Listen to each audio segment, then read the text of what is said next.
मंत्रिमंडल की बैठक में 33 एजेंडे रखे गए,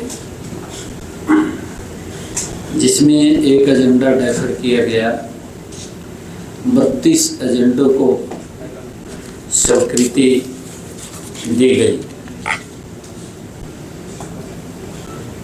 सबसे पहले जो आज की मंत्रिमंडल की बैठक में भ्रष्टाचार निरोधक ब्यूरो, जो एंटी करप्शन ब्यूरो का नाम बदलकर राज्य सतर्कता एवं भ्रष्टाचार निरोधक ब्यूरो हरियाणा किया गया है, उसको मंजूरी दी गई है।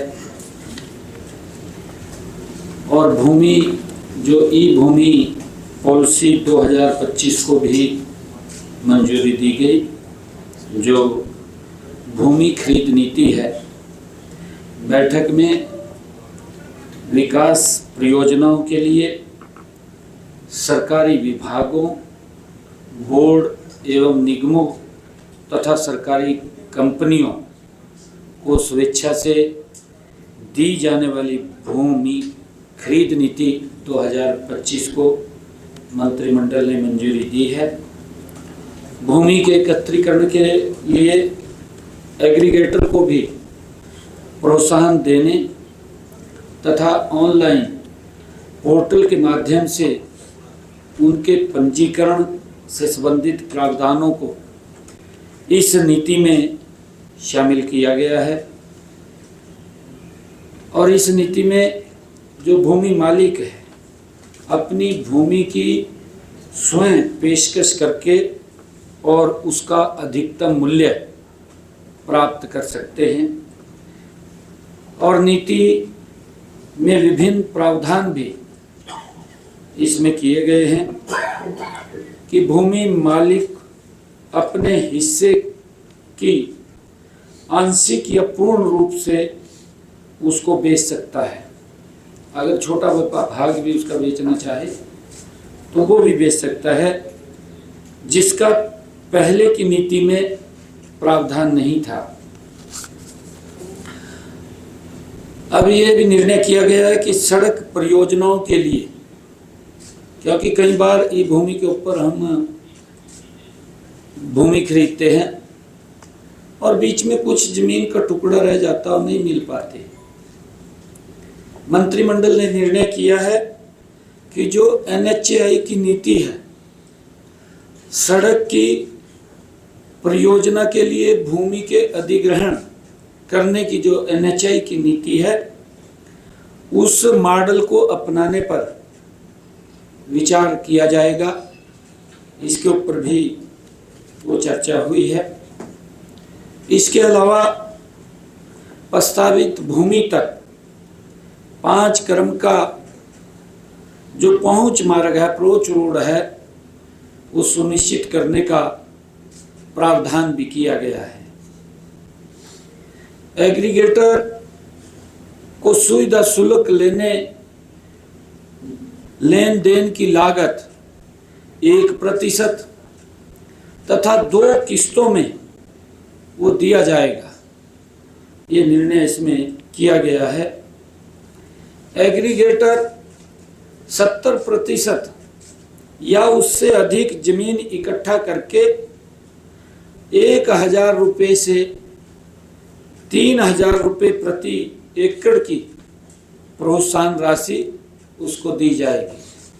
अगर एग्रीगेटर, जैसे हमने IMT के लिए कहीं भूमि लेनी है, तो लगभग उस भूमि का अगर 100 एकड़ लेनी है या 500 एकड़ लेनी है, 1000 एकड़ लेनी है, तो उसका लगभग 70% भूमि वो उसके ऊपर पोर्टल पे लगवाएगा और उसको 1% का 3000 रुपये प्रति एकड़ उसको दिया जाएगा। और 70% तक, जब तक वो इसको अपलोड करेगा, तब तक वो 100 एकड़ तक, क्योंकि उसने घूम करके वो लगवाना होता है, 100 एकड़ तक उसका पहले फर्स्ट किस्त में दिया जाएगा और बाकी जब उसका व्यक्ति के साथ वो सिरे चढ़ेगा तो पूरा उसका पैसा उसको दिया जाएगा। मंत्रिमंडल में ये भी निर्णय किया गया कि भारत सरकार के विभाग एवं निकाय भी अपनी विकास परियोजनाओं के लिए इस नीति के तहत भूमि खरीद की प्रक्रिया को अपना सकते हैं। ई भूमि की इस पॉलिसी के तहत वो अपना सकते हैं, ये भी निर्णय किया गया है।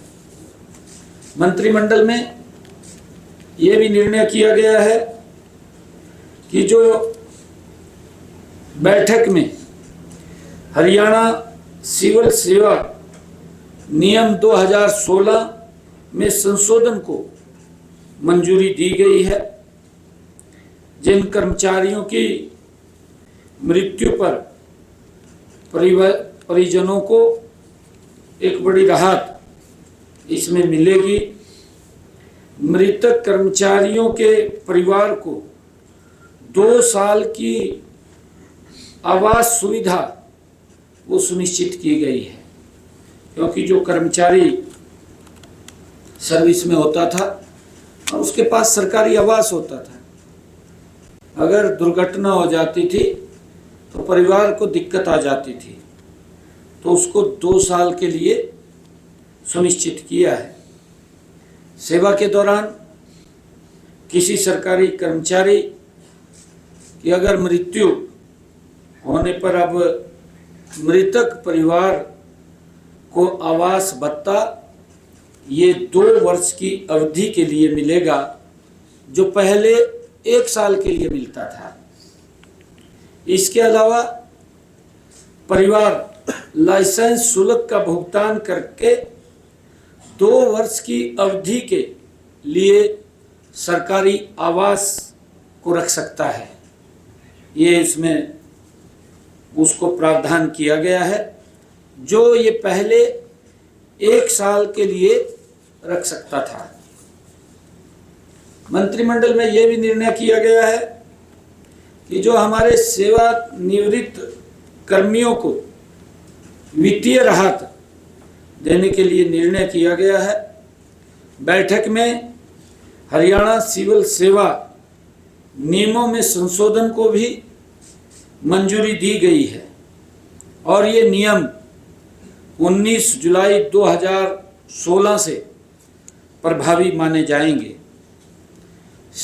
सेवानिवृत्ति के समय सरकारी कर्मचारियों द्वारा आवंटन की गई पेंशन की राशि को सेवानिवृत्ति की तिथि से 15 वर्ष पूर्ण होने पर यह पुनः बहाल कर दिया जाएगा। जो